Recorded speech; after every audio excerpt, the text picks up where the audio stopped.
Fala pessoal, aqui é o Juvenal e hoje eu quero falar de um risco de curto prazo, um risco que pode derrubar o mercado rápido. Apesar de muita gente estar esperando agora final de ano um possível rally de Natal, essa semana a gente tem um risco grande que é o Japão. O BOJ, o Banco do Japão, tem uma reunião agora dia 18 e 19 de dezembro e o mercado já está precificando um aumento de juros para 0,75%.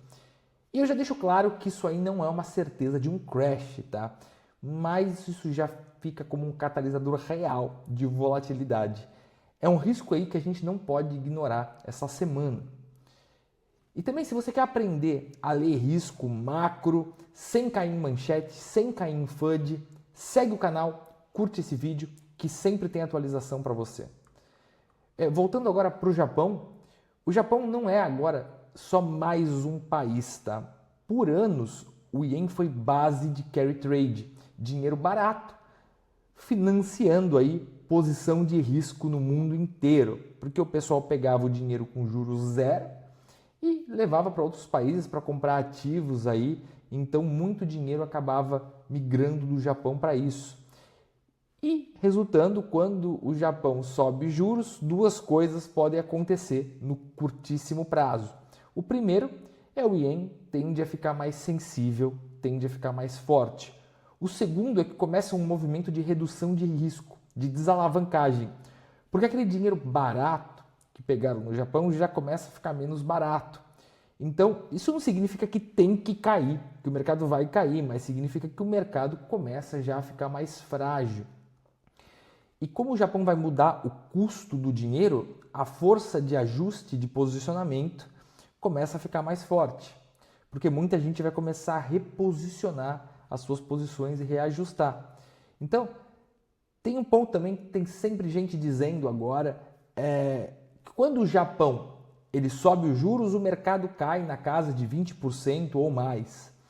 E eu não gosto muito dessa frase, tá? Porque isso aí acaba transformando uma correlação em profecia. Mas o que a gente pode afirmar aí com responsabilidade?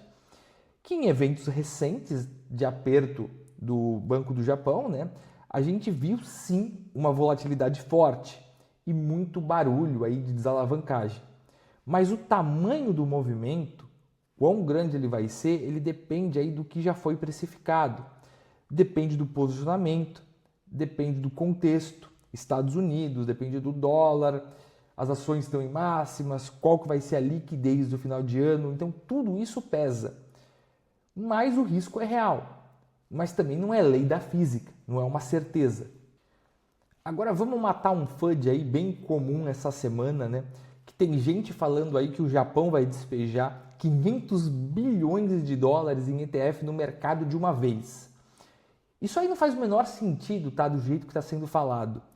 As informações confiáveis são de que o Japão ele tem aí um estoque muito grande de ETFs, algo como 83 trilhões de ienes, que é perto da casa de 530 bilhões de dólares em valor de mercado. Sim, isso aí é um número gigante, tá? Mas o plano real discutido é uma venda gradual, coisa em torno de 330 bilhões de ienes por ano em valor contábil, o que não é tanto assim, tá? Pelo tamanho do mercado. Justamente para não chocar o mercado que eles vão fazer dessa forma. Isso aí é o início técnico dessa redução que deve aparecer aí a partir de janeiro de 2026. Não no mês que vem, a partir de 2026 de janeiro, Então, essa informação de vender 500 bilhões de dólares mistura duas coisas.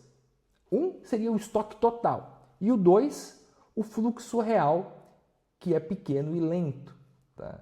Então, o resumo real disso pode sim pesar no sentimento do mercado. E do longo prazo, isso aí é uma mudança de regime, Mas não é um dump imediato, eles não vão pegar e jogar isso de uma vez no mercado, do tamanho aí que o Twitter e o X têm colocado, têm vendido a ideia. E aqui entra o time, Como é que a gente está no mercado? A gente está num limbo nesse exato momento. A gente não tem aí uma confirmação de alta sustentada e também a gente não tem aí uma confirmação de baixa estrutural. E nessas zonas Esses catalisadores aí de curto prazo, eles acabam importando bastante, tá? Porque qualquer faísca pode mexer agora no posicionamento. Então, a minha leitura de curto prazo ela é o seguinte: a probabilidade maior agora é de uma correção, de uma boa volatilidade, mais do que aí de fato uma alta lisa, né? Essa semana, como tem o evento do Banco do Japão, pode acelerar esse movimento. Isso não é medo, tá? Isso é mais uma gestão de risco. Mas também se a gente for ver agora do outro lado, enquanto o Japão aperta, né, os Estados Unidos estão fazendo uma coisa que alivia aí o mercado. Como eu já falei no vídeo passado, o Fed anunciou essa compra de Treasury Bills, né, os T-Bills, começando dia 12 de dezembro, algo perto aí de 40 bilhões de dólares no início, né, inicialmente agora. E a mensagem é clara, não é um QE tradicional, é uma gestão de reservas para funcionamento do mercado. E eu concordo aí com a leitura macro de que isso não é um QE clássico no sentido de estimular aí diretamente ativos de risco e o mercado, mas sim é um alívio aí do estresse da liquidez, né? Que a liquidez está muito estressada nesse momento. E isso importa porque cria um cenário, tá, que acaba sendo possível aí, se vier agora uma queda muito dura nas próximas semanas, ela pode acabar sendo aí uma capitulação final ou um ajuste de posicionamento antes da liquidez real entrar, né, e pegar de verdade o mercado. Eu não estou dizendo aqui, tá, compra ou vende. O que eu estou dizendo é para você entender o regime e entender o risco de como está o mercado posicionado agora. Então agora o plano da semana aí é ficar de olho o que vai acontecer, né, com relação ao Banco do Japão, dia 18 e 19 de dezembro, qual vai ser aí a reação do mercado, né?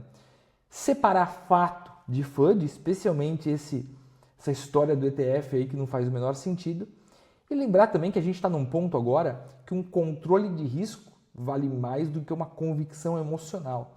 E no final de semana aproveito para fazer aí para vocês uma atualização para a gente entender o que aconteceu, qual foi a direção que o mercado escolheu, tá? E vamos entender aí o que isso vai dizer para o nosso ciclo e quais são os próximos passos. E você, o que acha? Acha que o mercado vai cair? Vai subir? Eu te espero no próximo vídeo e vamos ver qual vai ser a definição do mercado.